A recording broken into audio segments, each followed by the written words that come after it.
Project background. First is problem statement. Service avoidance. 42% of at-risk individuals avoid HIV testing due to stigma, privacy concern, and dissatisfaction with services. Health impact. This avoidance has caused a 25% increase in undiagnosed HIV cases, leading to delayed treatment and higher transmission rates. Outreach challenge. Outreach programs reach only 30% of underserved communities, falling short of coverage goals. Second is background information. Operational issues. Long wait times of over 45 minutes discourage patients, and 60% of counseling staff lack of proper training. Outreach limitation. Program have reached only 30% of underserved communities. Missed outreach has reduced service impact and trust. Goals.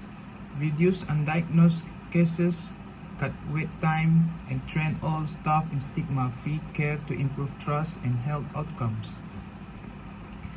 And the third is future environment. Improve service accessibility.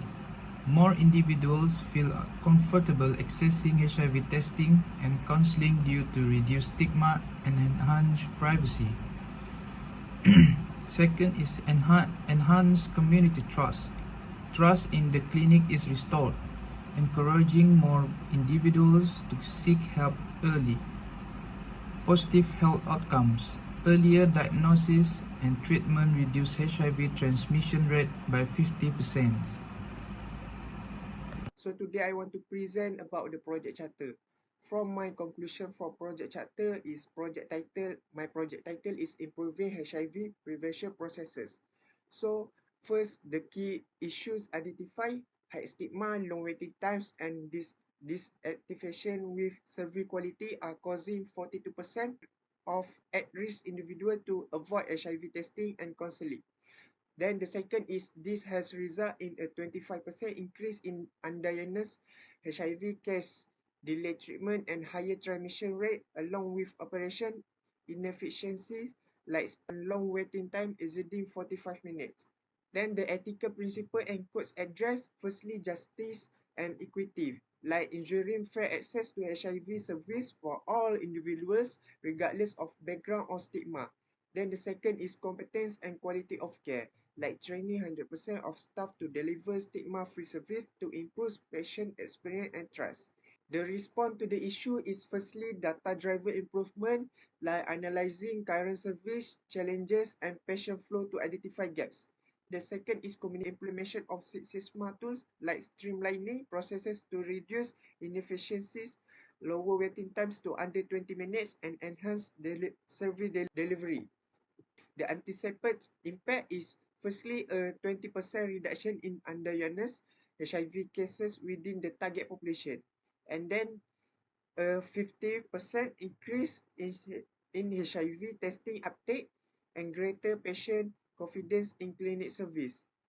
Then the lastly is commitment to responsibility. This project demonstrate a strong sense of accountability by prioritizing ethical practice, addressing stigma, and ensuring high quality, equitable care. It supports the clinic mission to reduce HIV transmission and foster healthy community. That's all from me. Thank you.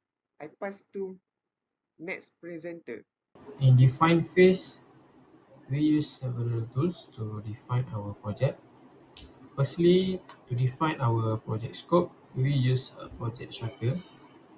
The reason we use this tool is to align the project with our organizational plan. Next, we define our project matrix.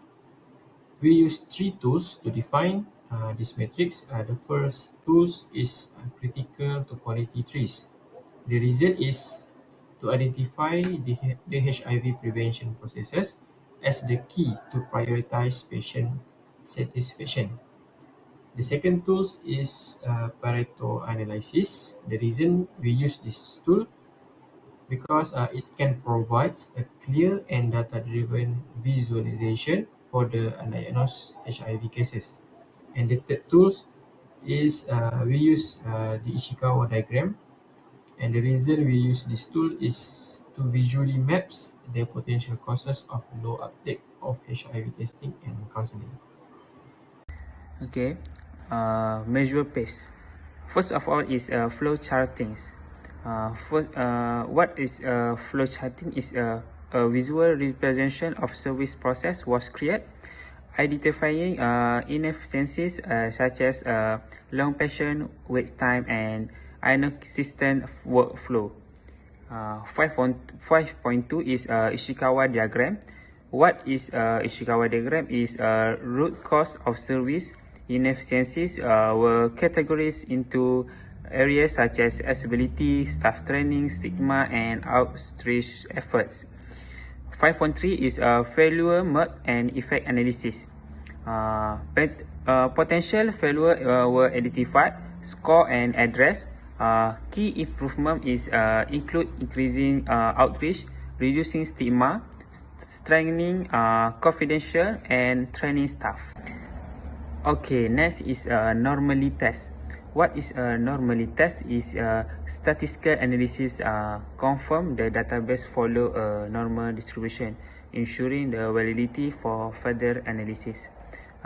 This is an example of a histogram. And lastly, for measure pace is process scalability test. What is a process scalability test is analysis reveal that the current process scalability CP is 0.3987 and CPK is 0.3581 and sigma levels is 1.2. This is way below acceptable standards, highlighting the need for significant process improvement. That is example for run chart, and that's all from for measure pace. The project highlighted several key intersections between engineering solutions and societal issues. On the technical side, inefficiencies such as long patient wait times and inadequate workflows were addressed by implementing streamlined processes using Six Sigma methodologies and providing comprehensive staff training. These interventions improved service delivery and operational efficiency. From a societal perspective, stigma, discrimination, and privacy concerns were identified as major barriers preventing individuals from accessing HIV testing and counseling. To tackle these challenges, the project launched anti-stigma campaigns, strengthened privacy measures, and prioritized community education to build trust and reduce societal barrier. By addressing both technical and societal factors, the project demonstrated the importance of integrating engineering solutions with societal interventions to achieve sustainable improvement in public health outcomes. In conclusion, this project successfully addressed key challenges in HIV testing and counseling by improving accessibility and reducing stigma, thereby fostering community trust and enhancing service delivery. Notable achievement included a significant reduction in patient wait times through streamlined workflows, comprehensive training for all staff in stigma-free care, and expanded outreach efforts that improved coverage in underserved communities by 20%. These efforts resulted in earlier diagnosis, reduced transmission rates, and overall positive health outcomes. Moving forward, the focus will be on monitoring and sustaining these improvements using defined KPIs and continuing community engagement and anti-stigma initiatives.